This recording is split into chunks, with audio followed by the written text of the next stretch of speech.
아주 유명한 말씀 중에 하나일 것입니다. 아주 많이 말려진 그런 말씀이죠. 사자굴에서 구원받은 다니엘에 대한 말씀입니다. 우리는 아주 어려서부터 유년주일학교에서부터 여러분들 많이 들으셨고 많이 배우셨고 저도 많이 아이들에게 설교했던 부분입니다. 그런데 우리가 이렇게 많이 안다고 생각해서 깊이 있게 그 말씀을 묵상하지 않은 경향이 있습니다. 그래서 오히려 잘 모르고 넘어가는 것들이 있을 수 있을 것입니다. 오늘 함께 이 유명하지만 우리가 혹시 놓치고 있었던 하나님의 말씀은 없는지 함께 묵상하는 시간을 가져보겠습니다. 오늘 구절에서 보게 되면 하나님의 사람들에게 놀라운 반전으로 역사하시는 하나님을 볼 수 있습니다. 오늘 말씀은 6장 1절에서부터 쭉 시작되는 말씀입니다. 역사적 배경을 조금 잡고 가면 말씀을 이해하는 데 도움이 될 것 같습니다. 다니엘 5장 끝부분에서 바벨론의 왕 벨사셀이 그 벽에 손이 나와서 적었던 그것들을 이제 다니엘이 해석해 주어서 바벨론 제국의 멸망을 알게 되었습니다. 그리고 그 해석을 듣고 바로 그날 밤 바벨론의 왕 벨사셀은 죽임을 당하게 되었습니다. 바벨론 제국이 멸망이 되었던 것입니다. 그리고 이제 새로운 제국이 시작되었습니다. 5장 31절에서 이렇게 시작합니다. 메대 사람 다리오가 나라를 얻었는데 그때 다리오는 62세였더라 라고 말하고 있습니다. 다리오 왕의 기록은 세계사에서 없다시피 합니다. 그래서 다리오 왕은 정말 없는 사람인데 이것이 조작된 것이 아니냐 하는 얘기가 있을 정도입니다. 다리오 왕은 임시로 세워진 왕이었기 때문이었습니다. 바벨론이 멸망하기 전 메데라는 나라와 페르시아, 바사라는 나라가 바벨론 제국을 정복하게 됩니다. 그리고 나중에 그 나라를 페르시아라고 하게 됩니다. 이렇게 되기까지의 과정이 있는데 그 과정을 조금 소개해 보겠습니다. 메데와 바사, 페르시아가 혼인 동맹을 맺습니다. 그리고 이 두 나라 사이에 낳은 페르시아 왕자가 있었는데 그가 페르시아의 왕자 고레스입니다. 고레스가 페르시아의 왕이 되어서는 메데의 수도를 정복합니다. 그러나 멸망시키지 않고 메데와 페르시아는 연합국을 세우게 됩니다. 그리고 BC 546년에 그 시대에 부유했던 나라였던 리디아를 점령하고 또 BC 539년에는 드디어 바벨론도 점령합니다. 그리고 그 변방에 그는 이제 더 이상 변방의 나라 페르시아가 아니라 세계사의 중심에 있는 페르시아 제국을 세우고자 해서 수도를 페르시아에서 바벨론으로 옮깁니다. 그리고 고레스 왕 본인은 계속 정복 전쟁을 나가게 됩니다. 그때 자신이 전쟁하러 간 사이에 그의 삼촌인 메데의 다리오를 과도기적인 정부의 임시왕으로 세워놓게 되는 것입니다. 그래서 다리오가 왕으로 과도기 정부를 이끌었던 것은 2년 정도밖에 되지 않은 아주 짧은 기간이었습니다. 그런 상황에서 이제 다리오는 페르시아의 새로운 왕국을 잘 통치하기 위해서 행정 조직을 정비하기 시작합니다. 메데와 페르시아가 합쳤지만 리디아도 바벨론도 다 함락되어졌기 때문에 큰 나라가 되었죠. 그래서 다리오 왕은 120명의 고관을 세워서 전국을 통치하게 하고 그리고 그런 행정 조직을 만드는 것입니다. 그리고 그 위에 또 총리 3명을 두었습니다.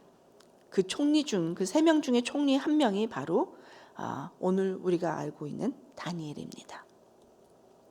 페르시아 총리로 일하게 된 다니엘은 이때의 나이가 그의 나이가 82세나 85세쯤 되었을 것이라고 추측합니다. 왜냐하면 이제 다니엘이 15세나 아니면 12세쯤에 바벨론의 포로가 되었다는 것을 우리가 알고 있는데 그것을 계산해 보면 이때는 82세나 85세쯤 되었을 거라고 여기는 것입니다. 이렇게 3명 중에 1명의 총리가 되어서 다니엘은 일을 시작합니다. 6장 3절에서 보면 다니엘은 마음이 민첩하여 총리들과 고관들을 위해 뛰어남으로 왕이 그를 세워 전국을 다스리게 하고자 한지라. 이것을 영어로 보면 이렇게 말합니다. Now Daniel so distinguished himself among the administrators. 그 총리들 위해서, 그 고관들보다도 그는 아주 특별하게 월등하게 하였다는 것입니다. 그래서 3명의 총리를 권력을 나누는 것으로 두었지만 왕의 마음이 변했습니다. 그래서 다니엘을 그들 위에 세워서 전 나라를 통치하게 하려고 한 것입니다. 이렇게 되니까 다니엘에 대한 질투가 시작되었습니다. 그래서 다니엘의 질투하게 된 그 말씀, 그것이 4절에 보면 총리들과 고관들이라고 나오고 있습니다. 물론 전체 120명의 고관들, 전체 총리를 다 얘기하는 것은 아니겠지만, 그렇게 다니엘을 질투한 사람들이 다니엘을 고발하기 위해서 이제 그의 허물을 찾기 시작합니다. 청문회를 하는 것이죠. 근데 찾을 수가 없었습니다. 그들이 찾을 수 있었던 단 한 가지는 6장 5절에 이렇게 말합니다. 그들이 이르되 이 다니엘은 그 하나님의 율법에서 근거를 찾지 못하면 그를 고발할 수 없으리라 라고 적고 있습니다. 그래서 계략을 짜기 시작했던 것입니다. 이제부터 30일 동안에 누구든지 왕 외에 어떤 신에게나 사람에게 무엇이든지 구하거나 기도하면 사자굴에 던져 넣기로 하는 그런 법을 그들이 만들었습니다. 법안을 짜서 이제 왕의 재가를 받게 되는 것입니다. 페르시아에서는 법안에 사인을 하게 되면 왕도 되돌릴 수 없게 됩니다. 왜냐하면 페르시아의 왕은 신과 같은 존재라고 생각합니다. 그래서 신은 실수하지 않기 때문에, 신적인 왕이 사인한 것이기 때문에 실수하지 않는 신이 그것을 되돌릴 수 없게 되는 것입니다. 그래서 법도 되돌릴 수 없게 된 것입니다. 이런 것을 잘 알고 있었던 그 고관들과 그 무리들은 다리오 왕에게 그 법안을 가지고 갑니다. 다리오 왕이 아까 어떤 왕이라고 말씀드렸죠? 메데 페르시아의 연합정부의 임시왕이었습니다. 그래서 그는 새로운 통치자로서의 권위를 보여주고 싶었습니다. 그리고 그에게 참소하는 자들을 잘 알고 그런 법안을 만들었던 것인 줄 그들이 잘 알았어야 되는데, 그렇게 하지 않고서 자신의 권위를 보여주고자 하는 마음이 더 컸던 것입니다.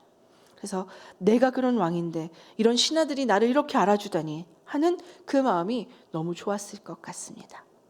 그래서 그들은 정말 다니엘을 타깃으로 했지만, 다니엘을 타깃으로 했다는, 다니엘을 겨냥했다는 것을 전혀 생각하지 못하고 있는 이 왕은 그 법안에 사인을 하고 마는 것입니다. 반면에 다니엘은 어땠을까요? 다니엘은 다 알고 있었을 것입니다. 다니엘은 자신을 겨냥한 것도 알고 있었을 것입니다. 그러나 그는 그것을 알고서도 습관대로 10절에 말하고 있습니다. 기도했다고 말하고 있습니다. 그리고 다니엘은 기도하는 것을 다 지켜보는, 그 무리가 다 지켜볼 그런 상황인 것을 알면서도, 그때 그는 모두가 보는 앞에서 볼 줄 알면서도 기도하고 있는 것입니다. 이제 그 기도하는 모습을 보고 그 참소하는 무리는 이제 왕에게 그것을 들고 갑니다. 왕은 이제 이 법안이 어떻게 사용되는지를 알게 되었습니다. 그리고 14절에 다니엘을 구원하려고 마음을 쓰며 해가 질 때까지 이르렀더라라고 말하고 있습니다.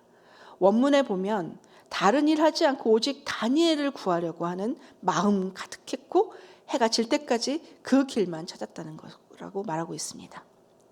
그런데 찾지 못하고 오늘 9절인 15절에 다시 또 그 무리가 왕에게 와서 다그치는 것으로 오늘 말씀을 시작되는 것을 볼 수 있습니다. 6장 15절을 보겠습니다. 그 무리들이 또 모여 왕에게로 나와서 왕께 말하되 왕이여 메대와 바사의 규례를 아시거니와 왕께서 세우신 금령과 법도는 고치지 못할 것이니이다 하니. 그렇습니다. 이 참소하는 무리들은 완전히 빼도 박도 못하는 정말 완벽한 계획을 세웠다고 쾌절을 불렀을 것입니다. 인간적으로 완벽한 계획으로 보이지 않습니까? 그러나 하나님은 그것들을 들어 반전의 역사를 일으켜 주시는 분이신 것을 오늘 우리는 말씀을 통해서 알 수 있습니다. 하나님은 역사의 주체가 되시며 하나님의 뜻대로 반전의 역사를 일으키시는 분이십니다. 16절에서 18절까지를 함께 읽겠습니다. 이에 왕이 명령함에 다니엘이 끌어다가 사자굴에 던져 넣은지라. 왕이 다니엘에게 이르되 내가 항상 섬기는 너의 하나님이 너를 구원하시리라 하니라. 이에 돌을 굴려다가 굴 어귀를 막음에 왕이 그의 도장과 귀족들의 도장으로 봉하였으니 이는 다니엘에 대한 조치를 고치지 못하게 함이었더라. 왕이 궁에 들어가서는 밤이 새도록 금식하고 그 앞에서 오락을 그치고 잠자기를 마다하니라. 영적인 전쟁을 책임져 주실 수 있는 분은 우리 하나님인 것을 오늘 이 구절들에서 우리는 볼 수 있습니다. 16절에서 보면 왕은 애를 쓰기 시작했습니다. 애를 열심히 씁니다. 그러나 그가 가진 권력으로도 그가 가진 무엇으로도 다니엘을 구할 수 없게 된 것을 볼 수 있습니다.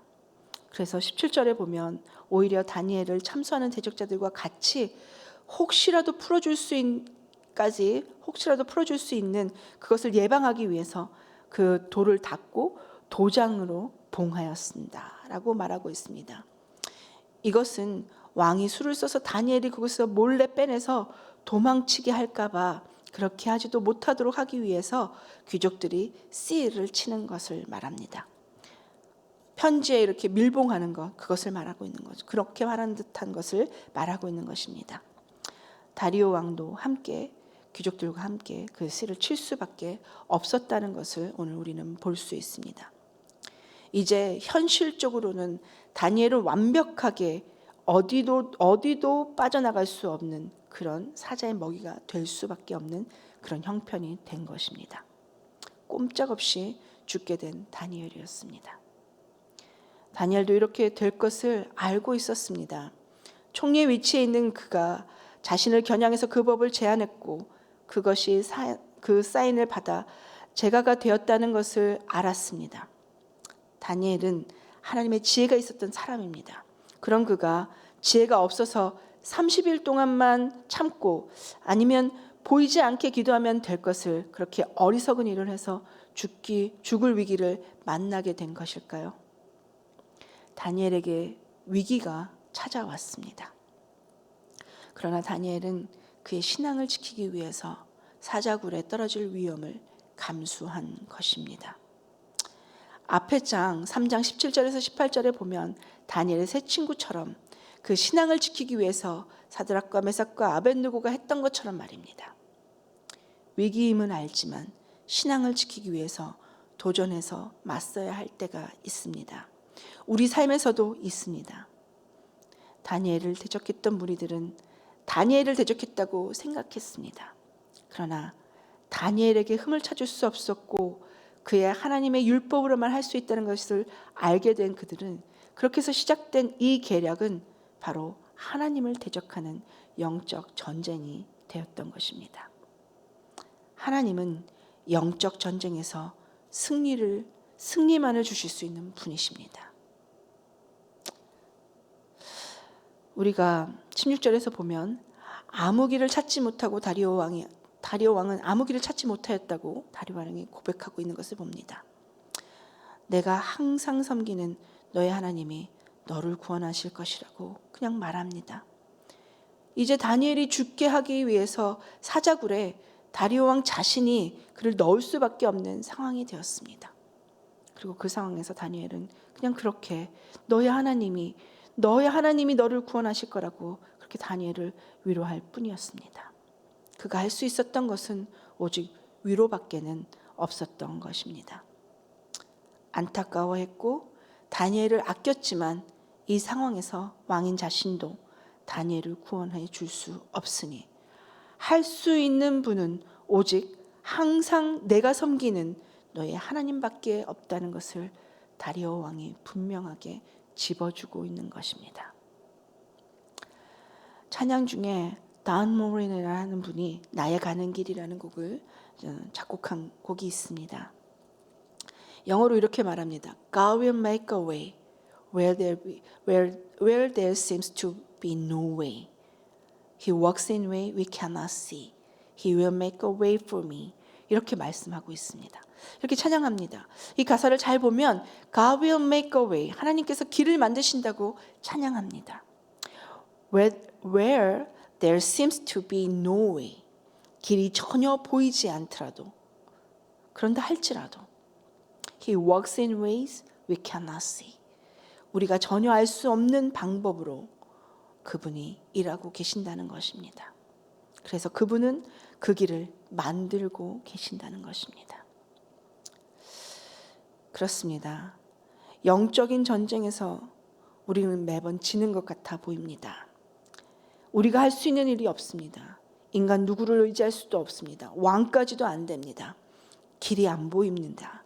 이런 안 보이는 상황 중에서도 승리를 주실 수 있게 그 일을 하시는 분이 계십니다. 이 영적인 전쟁에서 승리를 주시게 일하시는 분은 우리 주님 그분밖에는 없는 것입니다. 하나님은 믿는 자에게 또한 구원을 베푸실 능력의 하나님이십니다. 19절에서 23절까지 말씀을 함께 보겠습니다. 이튿날 왕이 새벽에 일어나 급히 사자굴로 가서 다니엘이 든 굴에 가까이 이르러서 슬피 소리질러 다니엘에게 묻되 살아계시는 하나님의 종 다니엘아, 내가 항상 섬기는 내 하나님이 사자들에게서 능히 너를 구원하셨느냐 하니라. 다니엘이 왕에게 이르되 왕이여 원하건대 왕은 만수무강하옵소서. 나의 하나님이 이미 그의 천사를 보내어 사자들의 입을 봉하셨으므로 사자들이 나를 상해하지 못하였사오니 이는 나의 무죄함이 그 앞에 명백함이 오며 또 왕이여 나의 왕에게도 해를 끼치지 아니하였나이다 하니라. 왕이 심히 기뻐서 명하여 다니엘을 굴에서 올리라 하매 그들이 다니엘을 굴에서 올린즉 그의 몸이 조금도 상하지 아니하였으니 이는 그가 자기의 하나님을 믿었었더라. 이제 놀라운 기적이 다시 일어났습니다. 다니엘 자신에게 불 속에 들어갔어야만 했던 새 친구들처럼 다니엘도 자신의 생명을 바쳐 믿음을 지킬 때 하나님께서 구원을 이루어 주셨던 것입니다. 20절에서 보듯이 왕은 밤새 한잠도 못 자고 새벽에 다니엘이 든 굴 가까이 가서 슬피 소리질러 다니엘에게 물었다고 합니다. 이렇게 물었습니다. 살아계시는 하나님의 종 다니엘아, 내가 항상 섬기는 내 하나님이 사자들에게서 능히 너를 구원하셨느냐 하고 묻습니다. 확신이 없이 죽은 줄 알고 슬프게, 그러나 그렇게 묻는 그 질문에 다니엘은 대답합니다. 세상의 왕은 믿음의 사람인 다니엘을 구원할 능력이 없었지만 우리 하나님은 하나님의 사람에게 구원을 베푸실 수 있는 능력이 있으신 분이십니다. 그래서 다니엘은 분명히 말씀합니다. 22절에 보면 나의 하나님이 이미 그의 천사를 보내어 사자들의 입을 봉하셨으므로 사자들이 나를 상하게 하지 못하였사오니 이는 나의 무죄함이 그 앞에 명백함이 오며 또 왕이여 나의 왕에게 해를 끼치지 아니하였나이다. 어쩌다가 우연히 사자들이 나를 잡아먹지 않는 일이 생겼다라고 그렇게 말하고 있지 않습니다. 이렇게 나를 구원하신 분이, 이 구원을 베푸신 분이 바로 나의 하나님, 그렇다고 나의 하나님이 해주셨다고 분명히 전하고 있는 것을 볼 수 있습니다. 우리 하나님은 목숨을 걸고 신앙을 지키려고 했던 다니엘의 세 친구와 함께 또 다니엘 자신도 그렇게 곧 지켜주시고 구원을 만들어 주셨던 것입니다. 목숨 걸고 신앙을 지키려고 했던 다니엘은 천사를 보내서 그렇게 함께 해주셨습니다. 목숨 걸고 신앙을 지키려고 했던 다니엘 세 친구는 그들을 정말 지켜주셨고 구원의 불무에서 구원해 주셨습니다.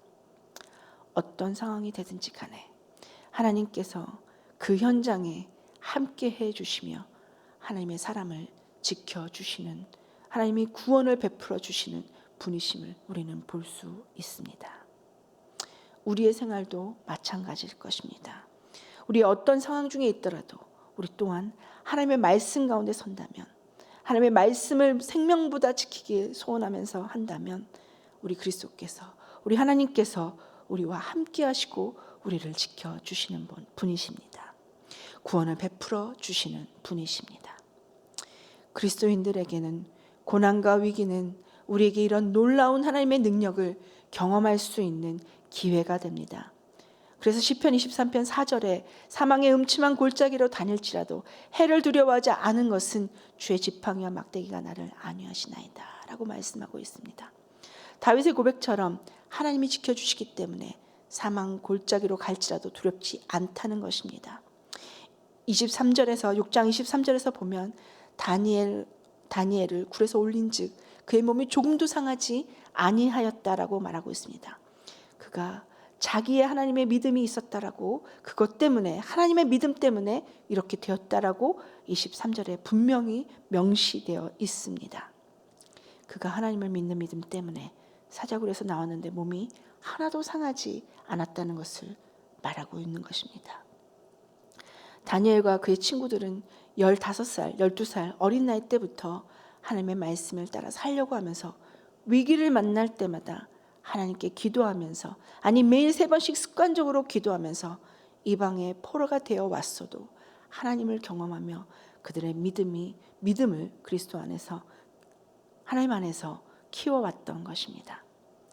다니엘도 그것의 연속입니다.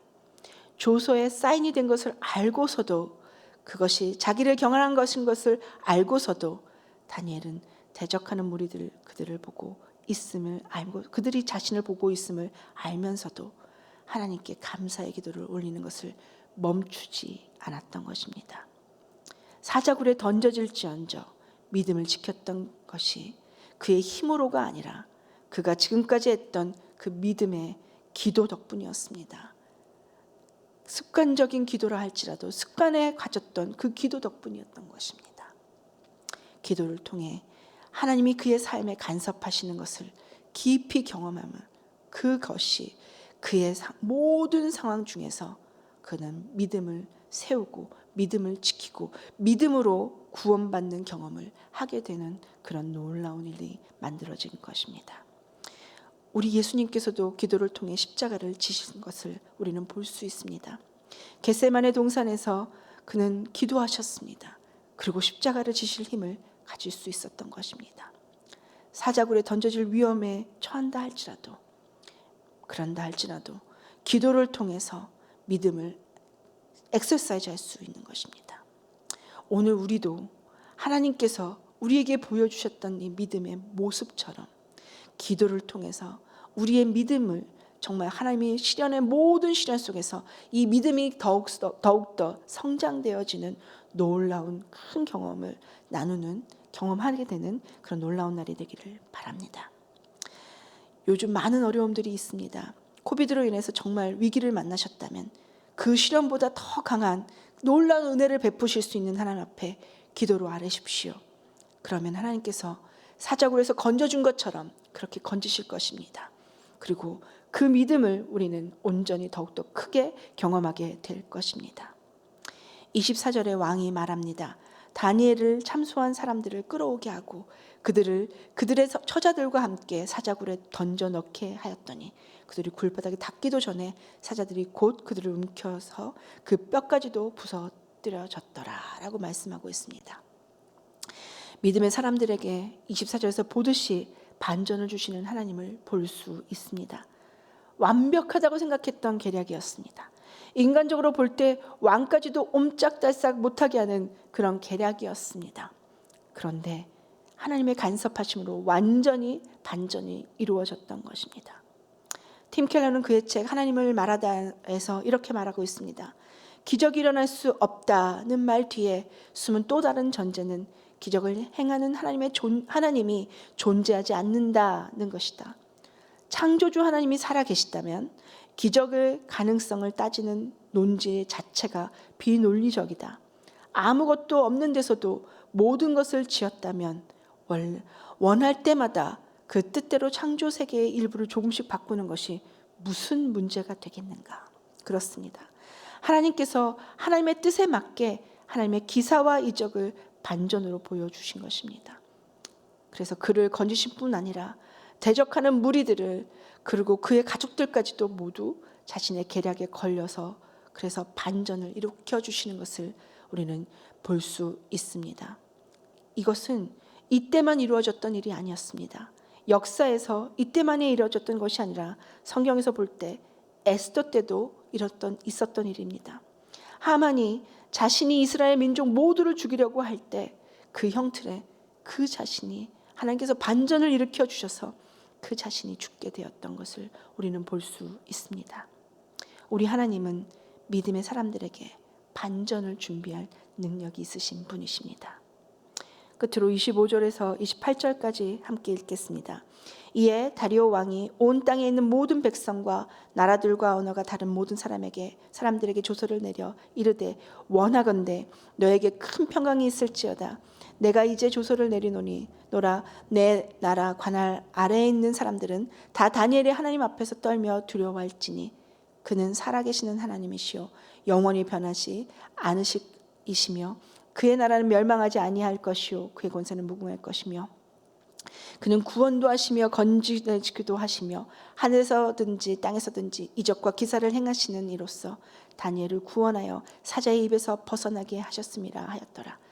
이 다니엘이 다리오 왕의 시대와 바사사랑 고레스 왕의 시대에 형통하였더라. 하나님의 뜻은 위기를 통해서 더 놀랍게 전파되어진 그것을 볼 수 있습니다. 믿는 자에게 위기나 트러블이 없는 것이 아니라 그 시련을 이기면서 그 어떤 것도 은혜를 베푸시는 하나님의 능력을 우리는 볼 수 있습니다. 그래서 다리오 왕은 그의 조서를 통해서 우리가 정말 고백할 수밖에 없는 이 고백을 그의 이방인 왕의 입을 들어서 고백하게 하십니다. 하나님은 그가 지나간 모든 시련을 통해서 하나님이 얼마나 위대한 분이신지, 하나님이 얼마나 살아서 역사하시는 분이신지, 그의 나라가 얼마나 귀한 것인지 온전한 하나님께 영광을 올려드리는 모습을 우리는 볼 수 있습니다. 우리가 지나가는 이 시련의 기간을 통해서 하나님은 우리를 통해서 영광 받으실 수 있는 분이십니다. 하나님은 영광 받으시기에 합당하신 분이십니다. 그러기에 우리는 온전히 하나님께 그런 삶을 올려드려야 될 것입니다. 하나님 아버지, 우리에게서 우리를 통해서 하나님이 드러나게 하옵소서 하는 놀라운 고백이 되어져서 우리를 보고 있는 모든 사람들, 믿지 않는 사람들이 그들의 입술을 들어서 하나님을 찬양할 수 있는 그런 귀하고 복된 그런 귀한 한날을 그리스도 안에서 살아드리는 저와 여러분이 되시기를 축원합니다.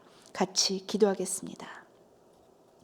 사랑의 하나님, 감사하고 감사합니다. 우리에게 귀한 말씀을 보내주셔서 감사합니다. 이 말씀처럼 아버지 하나님, 하나님의 능력을 온전히 인정하고 하나님의 능력을 온전히 의지하고 주를 위해서 아버지 결단하며 살아내는 우리 성도들 될 수 있도록, 우리 한 명 한 명 될 수 있도록 주여 축복해 주시옵소서. 아버지 하나님, 특별히 새생명 비전교회와 사랑하는 강주민 목사님과 함께하여 주셔서 복음을 전함에 있어서 지금 이 기간에 멈춤이 없도록 도와주시옵소서. 오히려 더 넓게 더 많이 전파되어지는 놀라운 역사가 아버지 하나님 이루어질 수 있게 도와주시옵소서. 그래서 이 팬데믹 기간 끝에는 하나님의 놀라운 영광이 아버지 하나님 지금까지도 듣지 못했던 모든 사람들에게 더 넓게 전파되어질 수 있어서 저들의 입술을 열어 아버지 정말 왕이 말했던 것처럼, 오늘 왕이 말했던 것처럼 하나님 그렇게 고백할 수 있는 그의 이방인들도 고백하는 놀라운 고백이 이루어질 수 있게 그런 축복을 더하여 주시옵소서. 아버지 하나님, 이 시간 사랑하는 또 우리 선교사님들을 위해서 기도합니다. 박혜리, 박메이 선교사님을 정말 함께하여 주셔서 그 가족들과도 함께하여 주시고 가족들의 건강과 성령 충만함이 저들과 함께하여 주시며 떨어져 있는 모든 가족들을 안전하게 지켜주시옵소서. 그들이 섬기고 있는 나라에서 언어와 또 문화 학습에 정말 지혜를 더하여 주시고 현지인 지도자를 잘 발굴하여서 훈련할 수 있도록, 그래서 주님의 교회가 튼튼하게 세워질 수 있도록 주여 역사해 주시기를 소원합니다. 하나님 오늘도 함께 하시고 역사하시고 주께서 이루어 주실 것을 믿고, 그래서 하나님 앞에 영광만을 올려드릴 수 있는 이 기간을 지나면서, 이 힘든 시간을 지나면서, 이 고난을 지나면서도 하나님께서 이루실 놀라운 능력과 하나님께서 이루실 놀라운 영광을 바라보며 나아가는 온 성도들 될 수 있도록 함께하여 주시옵소서. 감사하며 예수님 이름으로 기도합니다. 아멘.